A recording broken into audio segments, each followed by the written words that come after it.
All right, ladies and gentlemen, Jason Hetland here with the Rodeo Roundup and ForTheRide.com. What a great night it was Tuesday night at the South Point Hotel. My next guest, Mr. Mike White, a Ring of Honor recipient. That had to feel like something truly special to you.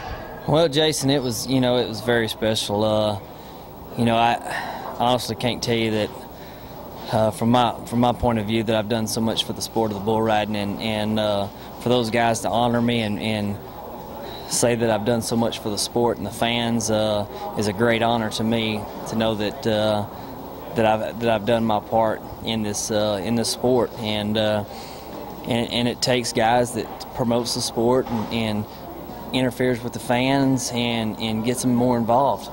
You know, and it's fantastic. And you had an historic career in the PBR as a bull rider, but you've changed your bull rope in for a different kind of rope now, and we're still in the arena, but in a kind of different aspect. There's a Bill Ford Tough Safety Man. Why don't you tell us a little bit about that and introduce us to your partner back here? Well, I've done this so I can get the best seat in the house. To be out in the middle of it and still get to see all the action. I love the rope. I've team roped my whole career, and it's a sport that I've always loved. I just couldn't make a living doing it. That's why I rode bulls. Roping's a hobby, but you can make some money at it. And this bull roping is fun because I can still come to the bull ridings and be part of the bull riding and have an opportunity to still rope a little bit and get a job done.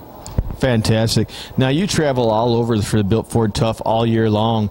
Do you have to trailer your own horses, and then do you own this horse, or does the PBR lease them out, or how does that work? No, I do own this horse. Some events that I have to fly to, they'll usually have a horse there. One of the stock contractors will have a horse that you can ride and use. But for the most part, I drive to most of the events where I can bring some bulls and bring my horse and do both.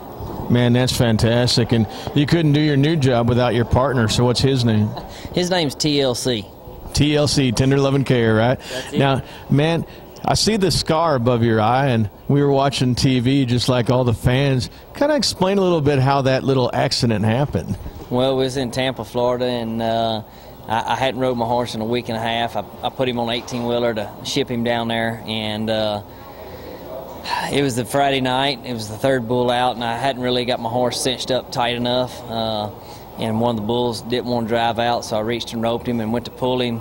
When I went to pull him, my saddle slid back, and the girt got up in his back flank, and he went to bucking and went into the let-out gate, and the Preferred overhead sign, the pipe kind of got me and broke my nose and busted my eye a little bit.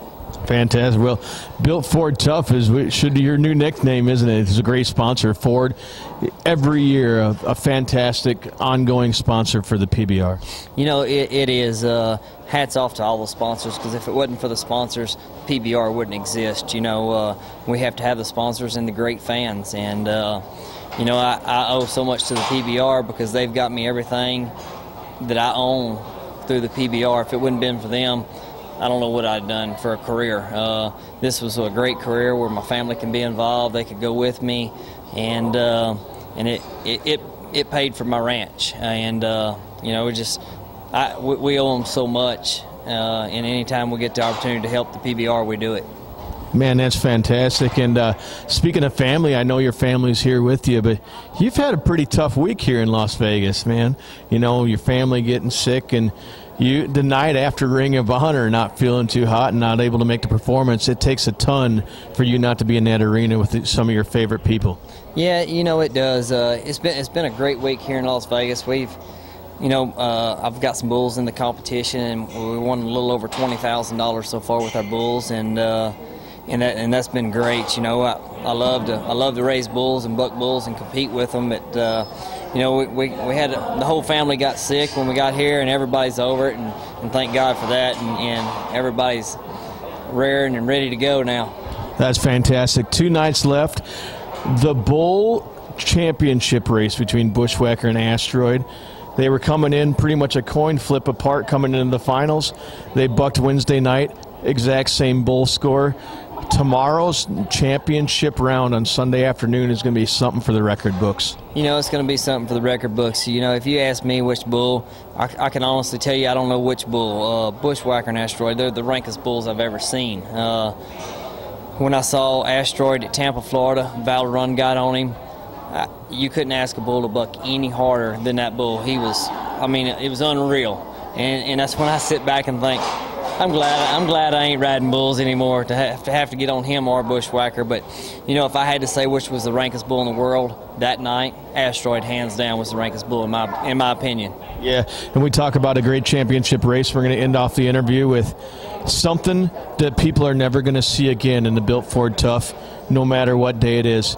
It's going to be champ against champ and historic career against historic career tonight with Chris Shivers and Chicken on a Chain. This crowd is going to be electric tonight when that happens in the fifth flight. You know, it's great to see two retirees going match to match on their way out. You'll never see Chicken on a Chain in this arena again, and when Sunday's done, you'll never see Chris Shivers again. It's a sad moment, but it's a great moment in a way too. It's going to be a great moment, and it's going to be especially great for you because you're going to be in that arena on the last buck out of Chicken on a Chain's career and be up close and personal for it, and maybe have the last chance to rope him and bring him back to the back pens, huh? I don't know if you'll ever have to rope Chicken on a Chain. He knows where that let-out gate is, and he's waiting for it to open. All right. Ladies and gentlemen, this has been Jason Hetland here with ForTheRide.com and the Rodeo Roundup with Ring of Honor inductee Mike White.